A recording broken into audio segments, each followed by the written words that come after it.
building your character in Wasteland 3, we provide you a ton of granular control over every aspect of your character. If you like deep, crunchy stats, you're gonna love diving into the derived stats of each character in Wasteland 3.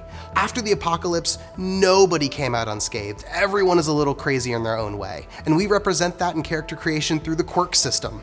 When you're picking your character, you can pick a powerful bonus, and it's always tied to a super powerful penalty. So for instance, you can be a pyromaniac and you do tons of bonus elemental damage, but every time you go to light a fuse on a grenade or you shoot off a rocket launcher, you risk bursting into flames, which you yourself is more than happy to do, but I think the rest of your team is gonna wish you were a little more alive to see the rest of the fight out.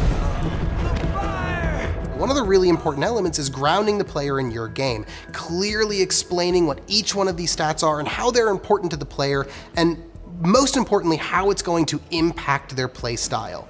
If a character wants to be weak, they need to know exactly what that entails. You're not going to be throwing grenades very far. You go down in combat very quickly. You're not able to lift heavy armor. And those are all things they need to know right from the get-go, because nothing is more frustrating than getting 30 hours into the game only to realize that you made a mistake in character creation and now you regret your past choices and you want to start over. That feels terrible. So everything you can do to surface that information to the player early and often is really great during character creation. Since I have a really good understanding of how Wasteland works, I can build some really specific characters. So I'll give you a couple of cheats. You can build characters that are basically missiles, built to die, and then your combat medic just picks them up and patches them up at the end of every combat. By building a character with Death Wish, stacking speed, and then giving them a bladed weapon, they can shoot out at the start of combat, cover tons of ground, and make a huge impact at the beginning of the game, to inevitably be filled with holes on round 2 or 3 by the enemy. But by then they've kind of filled their purpose, and so they die with honor. Additionally, one of my favorite combos that we added was literally the combo meter. If you're specifically a brawler, meaning you're punching people in the Wasteland, you're bringing fists to a gunfight, that starts off really weak, and it's gonna feel like a wrong choice right at the start of the game, but if you stick to it, you get to build up something called a combo meter. Every time you hit an enemy, your critical hit chance and your critical hit damage keep going up and up and up and up. If your character is also intelligent, the critical hit damage bonuses and critical hit chances you get will stack on top of each other, meaning your hyper-intelligent, nerdy brawler is gonna be exploding people in the endgame. When building a party in Wasteland 3, it's important to remember that you're not just building an individual character, but you're building a member of a team. Your Ranger squad is a team of specialists, and each one is going to have their own job to do. So building any one character to be an all-arounder is not going to service you when you have 5 other party members that can fill very specific roles. It's really important that when you're building your party, that you diversify the kind of ammo that they're consuming. This is really, in a lot of modern shooters, ammo's super plentiful, but in the world of Wasteland, there's not really a production line for bullets, so everyone's firing antiques in effect. And so the bullets that were there before the bombs drop are the bullets everyone's using. And so they can be incredibly rare, and they act as a really important money sink for your party.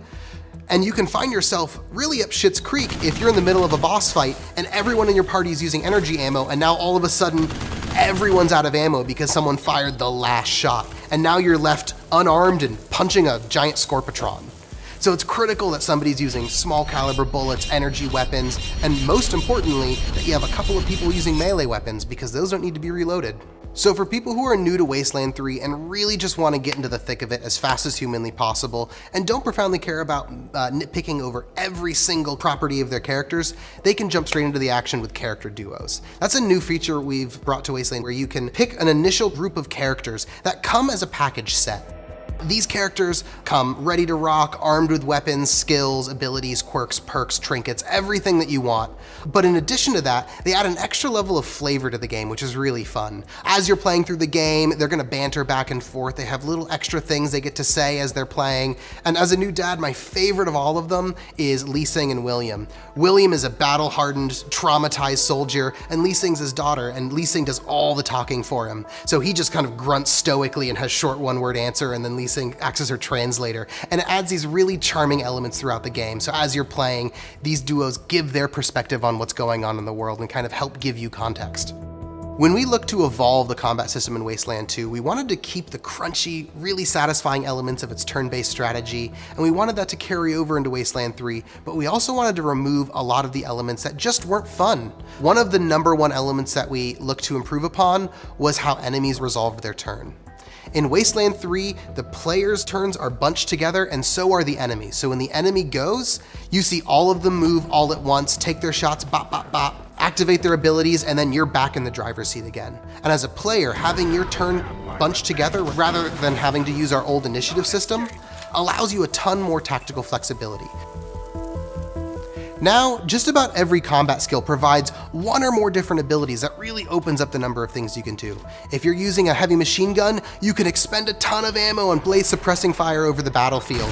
If you're using a pistol, you can perform a strict shot to automatically charge your strike meter.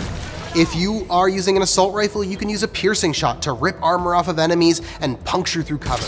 There's tons of options now, and every single person on the battlefield is going to feel like they have a very distinct role, and there's going to be a moment where they save the day, and that's really what abilities allow us to do.